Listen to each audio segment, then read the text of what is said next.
Walker Atkinson's Vril, or vital magnetism. Lesson 8 was Vril and the breath. This is lesson 9. The secret of Vril absorption. In many treatises upon psychic breathing or other occult teachings in which the breath is employed in the process of the absorption of Vril, under some one of the names applied to it, we find many fanciful methods of breathing given, great stress being laid upon the supposed merits of each. A little close analysis will show that these methods are divided into two classes, those being, number one, methods in which the breath is inhaled, retained, and exhaled in some fanciful manner, often according to the count of so many moments to each step in the process, or else in some fantastic accompaniment. Another variation of this class of methods is that of inhaling through one nostril and exhaling through the other, and then reversing the order of nostrils. The best authorities hold that there is no virtue whatsoever in the fanciful form of these methods, outside of the suggestive effect upon the imagination of the person, the auto-suggestion causing some benefit by reason of the belief of the person setting into effect the activities of the subconscious mind, and accordingly of the physical organs by means of the sympathetic nervous system. These methods are but variations of the principle underlying faith healing, and their results are obtained in the same way. The second class of these fanciful methods consists simply of combinations of well-known physical culture movements with an emphasis laid upon the use of the breath in their performance. These exercises, of course, have their value in the direction of promoting physical culture, the breathing phase being merely incidental and secondary. It will be seen that the above explained fanciful methods, while possessing no special value in themselves, nevertheless may result in good if practiced in moderation and if excess is avoided. There are some exercises given, however, which we feel lay undue emphasis upon the retained breath and upon the length of time employed in inhaling and exhaling. In our opinion, there is a possibility of a strain in such practices, and we do not recommend them, particularly when it is remembered that they have no real physiological or psychical value. We have heard of teachers of some of these systems teaching classes of persons to inhale very slowly and to retain the breath until a feeling of giddiness arose, the peculiar swimmy feeling thus experienced being held to be proof of the development of some high psychic state. The slightest acquaintance with elementary physiology, however, should teach one that the dizziness is not a psychic state, but arises from the poisoning of the body by the carbonic acid gas generated in the system, which under natural conditions would have been expelled, and also from the fact that the body and brain are crying out for oxygen, send oxygen or we'll perish. In short, instead of a state of psychic power being attained, there was really a state of partial asphyxiation induced. The arcane teachers do not teach any of the above mentioned fantastic or fanciful methods. On the contrary, they hold that there is no better way of absorbing Vril under ordinary circumstances than the full breathing method of nature. They hold that the man or woman who acquires or reacquires the habit of proper natural full breathing will usually absorb a normal degree of Vril. But they hold also that an additional amount of Vril is often needed by those living under conditions which tend to deplete them of their Vril by excessive use or excessive waste. They accordingly teach methods by which additional Vril may be absorbed according to the desire or need of the person. But this method of absorption does not consist of any fanciful physical method or exercise, but it depends upon the use of the mind in connection with the natural normal process of breathing. The arcane method is psychophysical rather than physical. Those of our students who have studied the previous works of this series will understand the power and effect of the mind upon the physical functions, without our going into the matter in detail in this place.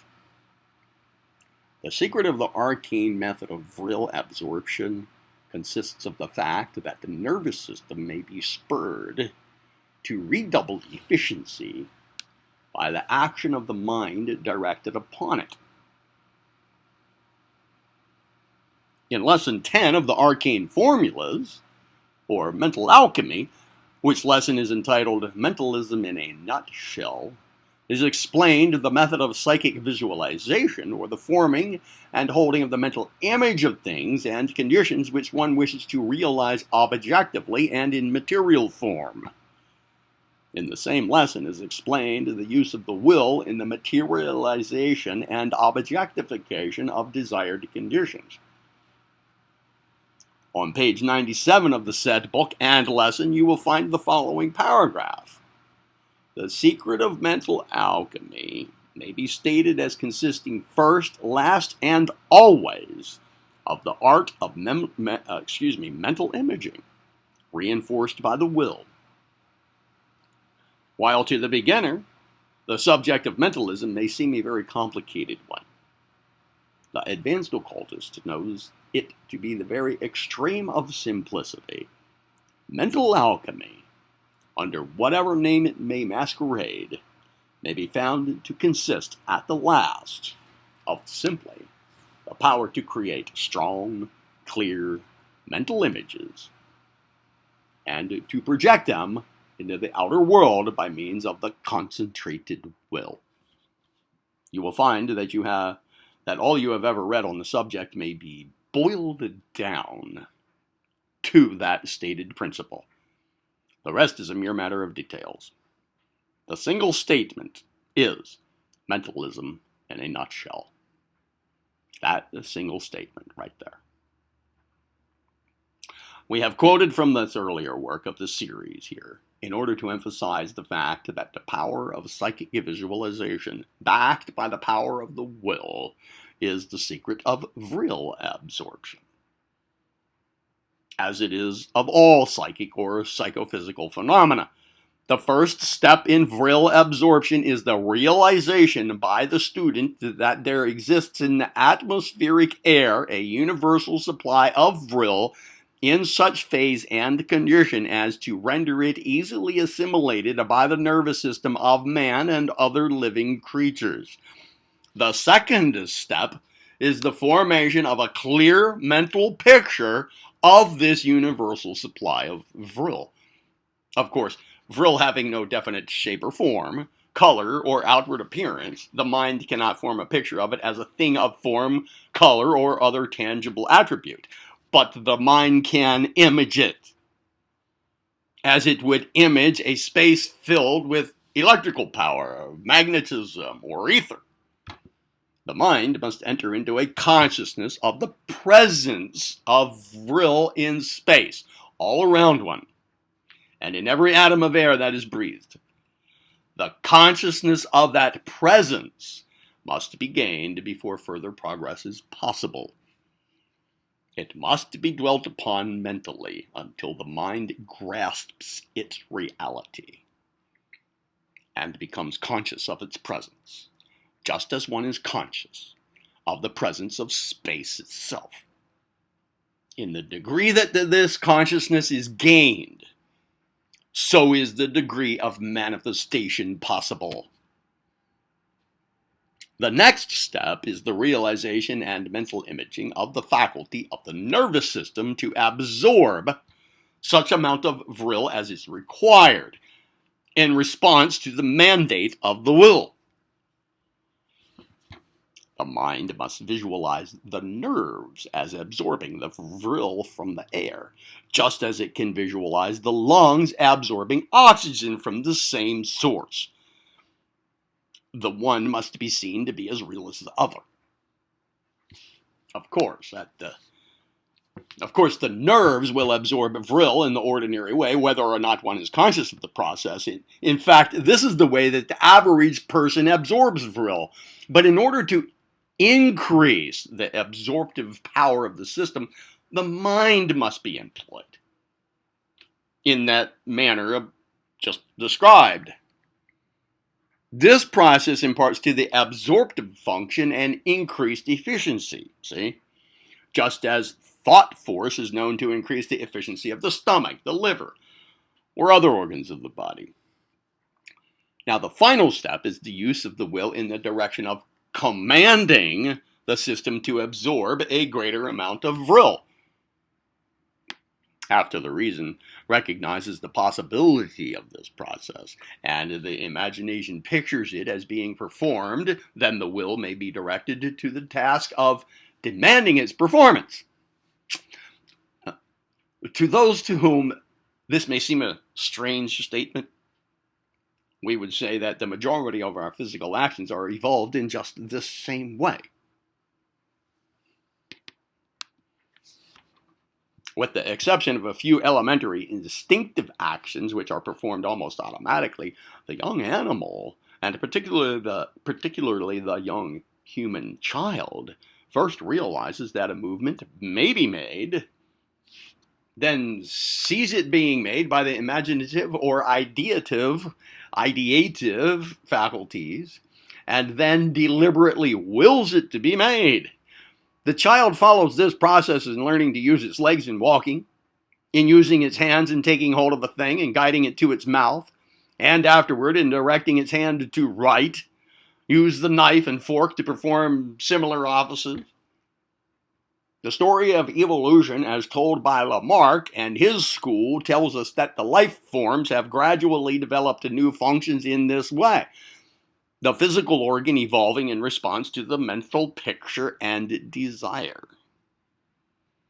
Informing the mental picture until it becomes firmly fixed in the subconscious mind, and then reinforcing and enforcing it by the will, the nature of the person develops the faculty of increased power of absorption of Vril, which is manifested in response to the will of the person.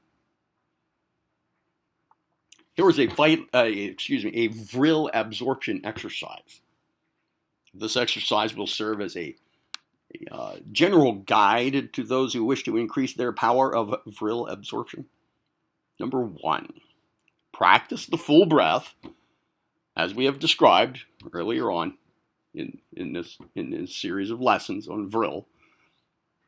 And while inhaling, picture in your mind the absorption of Vril, first by the nerves of the nasal cavity in the back of the head, and then by the cells of the lungs, at the same time willing that the Vril be so absorbed. Or if preferred, it may be stated in this manner: will that the system absorb an increased amount of Vril, and at the same time mentally picture the process of absorption. Or perhaps a third form will be easier for some. Will the Vril absorption, and at the same time feel that it is happening. After a little practice, the student will find that the system will become as responsive to the will in this function as the lungs are responsive to the will when one decides to take a breath fuller and deeper than usual. And in the same way, the person will become almost as vividly conscious of the influx of Vril as he is of the influx of air in breathing. A little practice will demonstrate this to the student of his own actual experience, much better than we can in pages of written description and statement. Imagine what it would be to attempt to describe the sensation of breathing to a creature that had never breathed. A visitor, for instance, from some distant star where breathing was unknown. Or imagine describing seeing the color scarlet to a man who was born blind. Well, or the sensation of the taste of sugar to one who had never tasted anything sweet. Sensations of this kind must be experienced in order to be understood. The student has the matter in his own hands, you see. His experience and actual knowledge depend upon his own practice. Experience and actual knowledge depend upon one's own practice. It is not intended that one shall practice this conscious Vril absorption all the time. That's not necessary. Moreover, it is not practicable, for the process requires the concentration of attention upon the task, and one requires the attention for other purposes. It is sufficient for one to practice this method only when he feels that his Vril supply is depleted, or just before engaging in work that will probably require additional energy. One may absorb additional Vril while engaged in other work without disturbing his occupation. It requires but a moment or two, just as the flying locomotive takes up water without stopping. It will be found to be an excellent plan to practice some light physical culture exercise in the morning before arising, and then to devote a few moments to Vril absorption. This will start one well into the work of the day. When fatigued during the day, a moment's relaxation and practice of Vril absorption will yield great benefit. There are no set rules to be observed in this manner. Each one must use his own judgment and fit the method to his own inclination and necessities. Absorb Vril whenever you feel that you need it. Lesson 10 will be application of Vril power.